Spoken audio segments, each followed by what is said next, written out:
ईमानदारी का हिसाब। ये वो किस्सा है जो अब मेरी ज़िंदगी का हिस्सा है।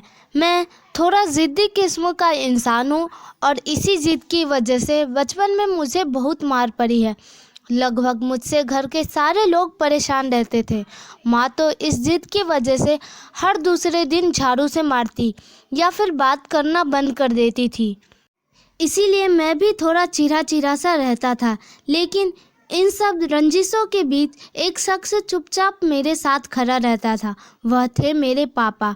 हाथ उठाना तो दूर की बात है, मुझे तो यह भी याद नहीं कि आखिरी बार उन्होंने मुझसे ऊंची आवाज़ में बात कब की थी। हूबहू मेरी तरह दिखते हैं वो, क्योंकि पापा हमेशा कहते हैं कि जितना भी मैं उनसे सीखता हूँ उतना ही वह भी मुझसे सीखते हैं।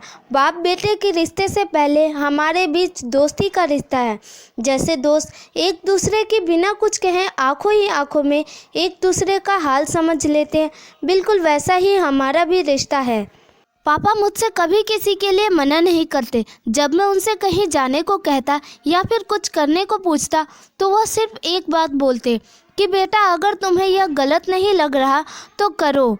यह शब्द सुनने के बाद मुझे ना जाने कैसे खुद ब खुद सही और गलत का अंतर समझ आ जाता है। यह बात उस समय की है जब मैं क्लास 5th में पढ़ता था। ठीक 1 तारीख को पापा की तनख्वाह आती और महीने के पहले रविवार की शाम पापा और मैं महीने भर का राशन लेने के लिए एक साथ जाते थे। मुझे आज भी याद है, एक पुरानी सी साइकिल के हैंडल पर 2 थैले बांधकर महीने भर की खुशियाँ लेकर आते थे। एक बार उस रोज हम राशन लेकर घर वापस आ रहे थे तो पापा की नज़र थैले के ऊपर रखी एक विम बार की बड़ी टिकिया पर गई। पापा ने मुझे रुकने के लिए कहा और हिसाब वाला खाता मांगा। उन्होंने कुछ देर हिसाब वाले खाते में जांच पड़ताल की और बोले, यार इसने तो छोटी टिकिया के दाम जोड़कर बड़ी टिकिया दे दी। चलो कोई बात नहीं, तुम यहाँ कुछ देर इंतज़ार करो, मैं इसे अभी बदलवा कर वापस आता हूँ।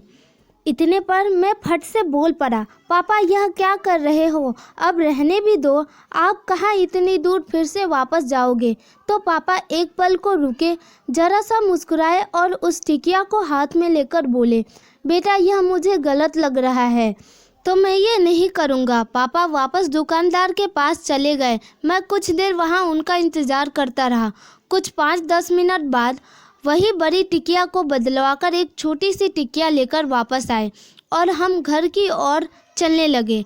रास्ते में पापा ने एक हाथ से साइकिल को संभाला और दूसरा हाथ मेरे कंधे पर रखते हुए बोले, बेटा ईमानदारी किसी और से नहीं की जाती, ईमानदारी खुद से होती है। ईमानदारी हर उस चीज़ में होनी चाहिए जिसे तुम दिल से करते हो। तब जाकर यह समझ में आया कि ईमानदारी सिर्फ पैसों की मोहताज नहीं होती। उस दिन से बस्ता उठाए हर दिन इस उम्मीद में घर से निकलता हूँ कि अगर किसी दिन जिद छोड़ देता हूँ या ज़िंदगी में किसी मोड़ पर पहुँचकर थक हार कर बैठ जाता हूँ तो इस बात की राहत हमेशा रहेगी कि बड़ी ईमानदारी से सपने देखे थे और इतनी ईमानदारी से उन्हें पूरा करने की कोशिश भी की थी। क्योंकि यह जो ईमानदारी है ना, पापा की उस वापस लाई हुई टिकिया की तरह है जो गलत नहीं है। सपनों के लिए जोश, जज्बा, जुनून, हौसला, हिम्मत, यह सब बहुत ज़रूरी है। जब तक आप इन सब को पूरी ईमानदारी से नहीं निभाते तब तक कुछ मुकम्मल नहीं होने वाला। इसलिए ईमानदार बनो, सबसे नहीं अपने आप से और खुद से। बस इतनी सी थी ये कहानी। दोस्तों, हर कहानी से हमें कोई ना कोई सीख ज़रूर मिलती है, जैसे इस कहानी से मिली है। धन्यवाद दोस्तों, यह कहानी सच्चाई पर आधारित है। उम्मीद है दोस्तों आपको यह कहानी पसंद आई होगी। दोस्तों, आपको यह कहानी कैसी लगी प्लीज़ कमेंट में ज़रूर बताएं। धन्यवाद। मिलते हैं नेक्स्ट वीडियो में, तब तक के लिए थैंक्स फॉर वॉचिंग। ऐसी ही नई मोटिवेशनल कहानियों के लिए आप मेरे चैनल को सब्सक्राइब ज़रूर करें। धन्यवाद।